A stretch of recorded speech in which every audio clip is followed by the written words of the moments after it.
Mindy taught you that meditative exercise to allow you to get more connected to you.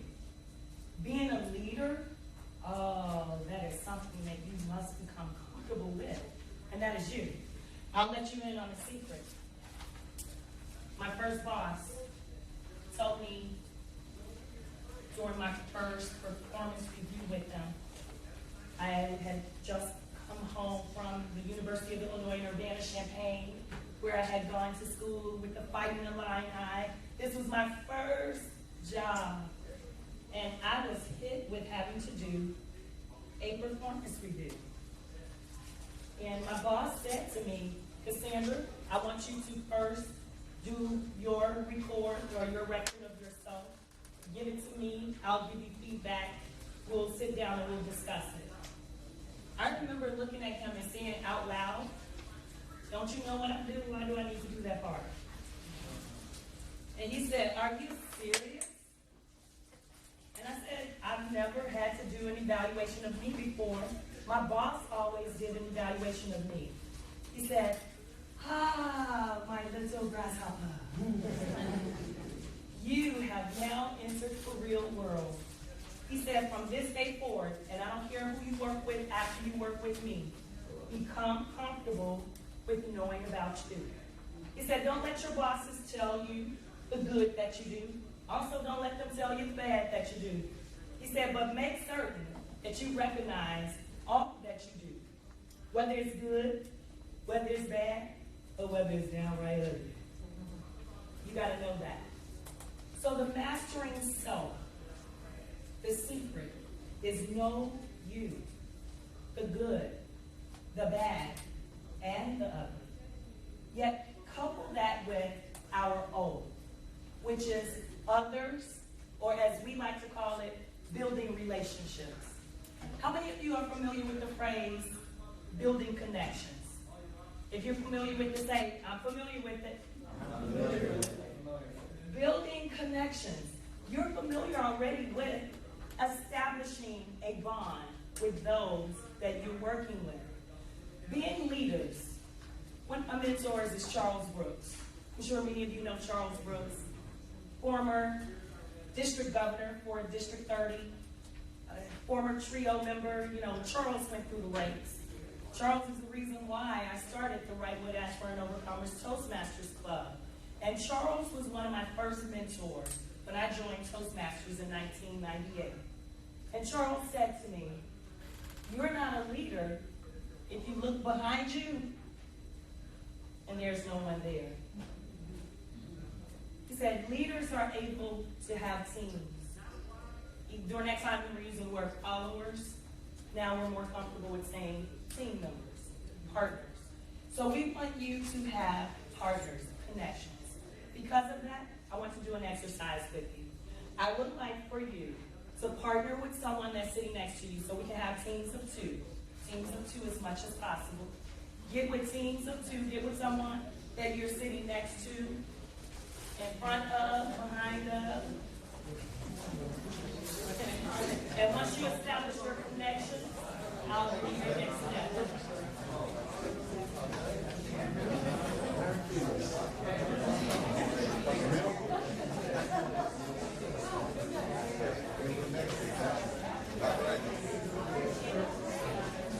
All right.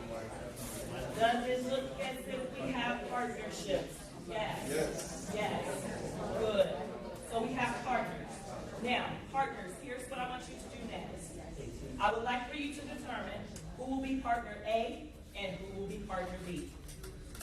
Just simply amongst yourselves, who will be partner A, who is going to be partner B. All right, looks as if we have that done. Partner A's, please raise your hand. All right. All of my partner A's, I want you to take a moment. I want you to think about someone from your life, whether it's currently or from the past, who you would say was a leader that impacted you in a positive way. You have that image in your mind of who that individual is? Okay, great. Partner B, here's what I want you to do. Your partner is going to share with you the story of that individual. Now, I said story, but recognize we only have 2 minutes. So partner A, share as much as you can within a 2-minute time limit. Partner B, I simply want you to focus on the story, listen to what you hear, take note in your mind of some key things. When that is done, I'll give you an opportunity to record what you experienced. Sounds fair enough? All right. Partner A, go for it. You have 2 minutes.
If you found that you enjoyed hearing partner A's story, give them a clap twice. Partner A, if you found that you appreciated how partner B engaged you in conversation, give them a clap twice as well. Good. Now, let me ask this question. As you were going through the exercise, primarily, let me first ask of partner A. Partner A, show me your hands again. Good, good. Partner A, give me feedback on how this exercise was for you. Well, I think it was because I was just sharing that it made me reflect back on a leader that I've known that I did not realize the impact that she made until much later that she made on my life. And the phrase, she was from Tanzania, but she had an African phrase that she would always say, sometimes you have to swallow your vomit. And I'm like, whoa, what does that mean? But it's about sometimes we have to acknowledge that we made mistakes and swallow that and take that back. So, and then it helps you to grow and be better in the future. But I didn't get it when she said it, but I truly got it now. And so a lot of times I've learned to swallow my vomit. I was able to share that with her. It was like, she looked at me strangely, just like everybody else did. Like, you have to do what? It'll resonate later. You're like, okay. Yeah, I think because it was almost like castor oil, we could taste it. Yeah. Yeah, she said it. Yeah. It's Sherry, correct? Sherry. Thanks, Sherry, for that. And thank you, Sherry, for your honesty, for saying, I didn't get it when she said it. It took me years later to understand it and to appreciate it. Now, how was it for you in hearing that? For me, I thought it was an excellent experience that she had when she realized that she didn't get it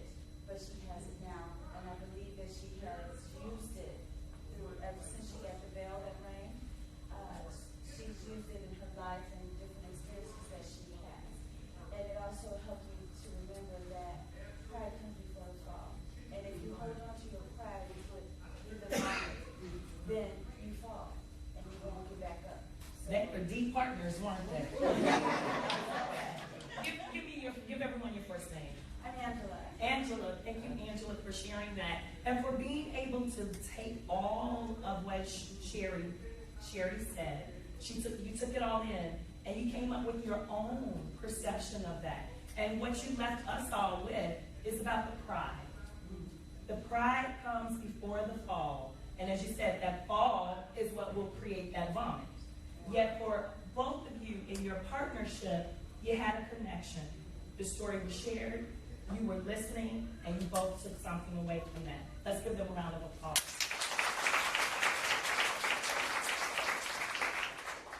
How many partner A's truly felt as if your partner B was actively listening to you? Awesome. Give me your first name because your hand went up immediately. Robbie. Robbie? Robbie, yes. Robbie, R-A-B-I? Yes. Good. Robbie, who was your partner? Oh, Gina. Gina? Good. Why, Robbie? Your hand went up immediately. Yeah, one of the things is, of course, that we all like to express, and I think especially something so important as what you just asked us to do was convey such a big impact on you. And very often, things I've experienced that, and we are not good at expressing and all that. But it right away makes a difference if you have a good listener, somebody who connects with you. So maybe she trained, or it's just a natural part of her, but I felt that I was being heard, and I was actually able to go deep down inside and share that, as opposed to come across somebody and just talking, and I think they're not connecting. So I think something about the listener's spirit or whatever made me feel I was able to actually go and express it clearly, I think that was what made me feel that she was very perceptive. And I love what you said. You were able to go deep down inside to pull out the information that you wanted to share with her. You gotta give her a high five for that. There you go. There you go. Not every partner is fully and actively engaged in the listening process. See, everyone, what we want you to recognize when it comes to the O, when it comes to others, when it comes to building relationships, make certain that you are actively listening. That's your call to action. We want you to walk out of here, start paying more attention to those that you're communicating with by actively listening. Don't be distracted by everything else that's going on, like we have been all day in this session. We've been here the next group, next door. You've been able to focus on us. Give us your attention. Continue to do that. So as Robbie pointed out, those that you're connecting with, they'll be able to go a little deeper inside, pull out what you must share, and they'll put that on the table with you. Yet, don't forget, there's one more building block that we want to introduce you to. We've already told you about the first building block, which was the S of self, mastering self. The O we gave you as others, which we want you to remember, that's building relationships with others. Yet the final S, Mindy is going to do the honors of closing that out and providing that to you. So let's welcome her back once again.